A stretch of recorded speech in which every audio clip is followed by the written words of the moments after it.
जय श्री कृष्ण दोस्तों, राधे राधे। ऋतु भक्ति चैनल में आप सबका स्वागत है। आज श्रीमद् भागवत महापुराण के तृतीय स्कंद में तृतीय अध्याय आरंभ होने जा रहा है। भगवान के अन्य लीला चरित्रों का वर्णन उद्धव जी कहते हैं। इसके बाद श्री कृष्ण अपने माता पिता देवकी वासुदेव को सुख पहुंचाने की इच्छा से बलदेव जी के साथ मथुरा पधारे और उन्होंने शत्रु समुदाय के स्वामी कंस को ऊंचे सिंहासन से नीचे पटककर तथा उसके प्राण लेकर उनकी लाश को बड़े जोर से पृथ्वी पर घसीटा।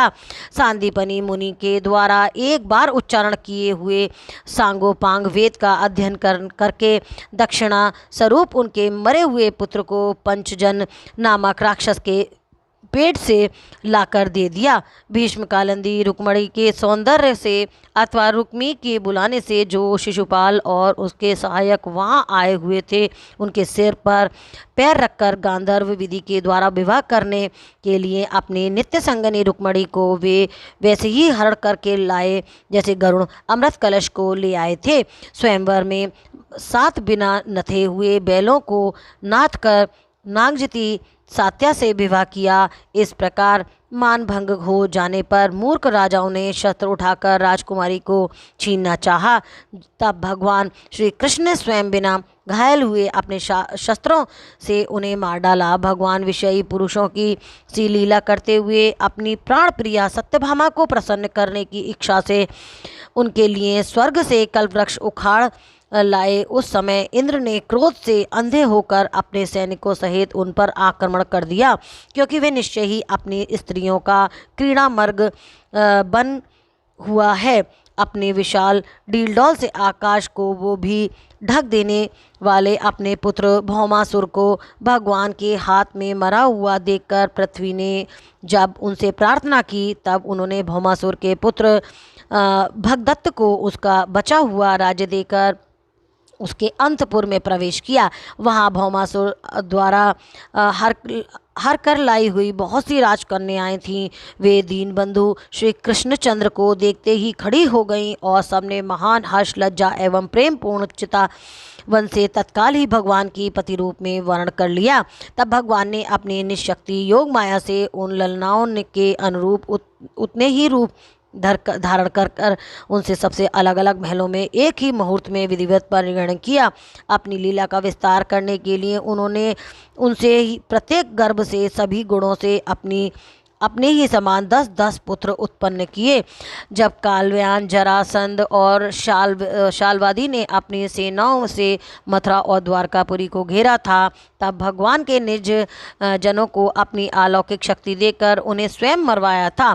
शांबर, बाणासुर, मोर, बल्लभ और दंतवंत आदि सब योद्धाओं में से किसी को भी उन्होंने स्वयं मारा था और किसी को दूसरों से मरवाया था। इसके बाद उन्होंने आपके भाई धृतराष्ट्र और पांडु के पुत्रों को पक्ष लेकर लाए हुए राजाओं को भी संहार किया, जिनके सेना सहित कुरुक्षेत्र में पहुंचने पर पृथ्वी डगमगाने लगी थी। कर्ण, दुशासन और शकुनि की खोटी सलाह से जिनकी आयु और श्री दोनों नष्ट हो चुके थे, तथा भीमसेन की गदा से जिनकी जांग टूट चुकी थी, उस दुर्योधन को अपने साथियों के सहित पृथ्वी पर खड़ा देखकर भी उन्हें प्रसन्नता ना हुई। वे सोचने लगे, यदि द्रोण, भीष्म, अर्जुन और भीमसेन के द्वारा इन 18 अक्षौहिणी सेना का विपुल संहार भी हो गया तो इसमें पृथ्वी का कितना भार हल्का हो जाएगा। अभी तो मेरे अंशरूप प्रद्युम्न आदि के बल से बड़े हुए यादव का दुस्सह दल बना ही हुआ है। जब ये मधुपान से मतवाले हो लाल लाल आंखें करके आपस में लड़ने लगेंगे, तब उससे ही इनका नाश होगा। इसके सिवा और कोई उपाय नहीं है। असल में मेरे संकल्प करने का भी वे स्वयं ही अंतर्ध्यान हो जाएंगे। यूँ सोचकर भगवान ने युधिष्ठिर को अपनी पैतृक राजगद्दी पर बिठाया और अपने सभी सगे संबंधियों को सत्पुरुषों का मार्ग दिखाकर आनंदित किया। उत्तरा के उदर में जो अभिमन्यु ने पुरुवंश का बीज स्थापित किया था, वे भी अश्वत्थामा के ब्रह्मास्त्र से नष्ट हो चुका था, किंतु भगवान ने उसे बचा लिया उन्होंने धर्मराज युधिष्ठिर से 3 अश्वमेध कराए और वे श्री कृष्ण के अनुगामी होकर अपने छोटे भाइयों की सहायता से पृथ्वी की रक्षा करते हुए बड़े आनंद से रहने लगे। विश्व आत्मा श्री भगवान ने द्वारकापुरी में रहकर लोक और वेद की मर्यादा का पालन करते हुए सब प्रकार के भोग भोगे, किंतु सांख्य योग की स्थापना करने के लिए उनमें कभी आसक्त नहीं हुए। मधुर मुस्कान, स्नेहमयी चितवन, सुधामयी वाणी, निर्मल चरित्र और समस्त शोभा और सुंदरता के निवास अपने श्री विग्रह से लोक परलोक विषय की यादों को आनंद किया था तथा रात्रि में अपनी प्रियाओं के साथ क्षणिक अनुराग युक्त होकर समयोचित विहार किया और इस प्रकार उन्हें भी सुख दिया। इस तरह बहुत वर्षों तक विहार करते करते उन्हें गृहस्थाश्रम संबंधी भोग सामग्रियों से वैराग्य हो गया। वे भोग सामग्रियों का ईश्वर से के अधीन थे और जीव भी उन्हीं के अधीन थे। जब योगेश्वर भगवान श्री कृष्ण ही उनसे वैराग्य हो गया हो, तब भक्ति योग के द्वारा उनका अनुगमन करने वाला भक्त तो उन पर विश्वास ही कैसे करेगा।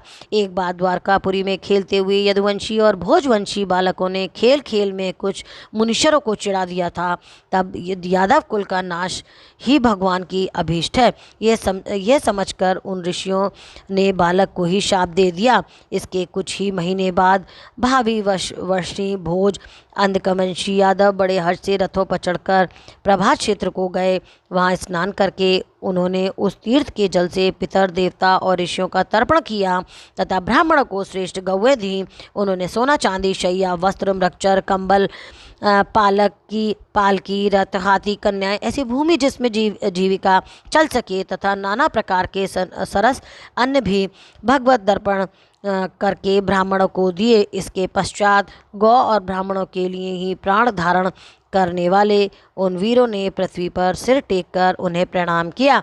इति श्रीमद्भागवते महापुराणे पारमहंस्यां संहितायां तृतीय स्कंदे विदुर संवादे तृतीयोध्याय संपन्न। बोल कृष्ण भगवान की जय। ओम नमो नारायण भगवते वासुदेवाय नमः।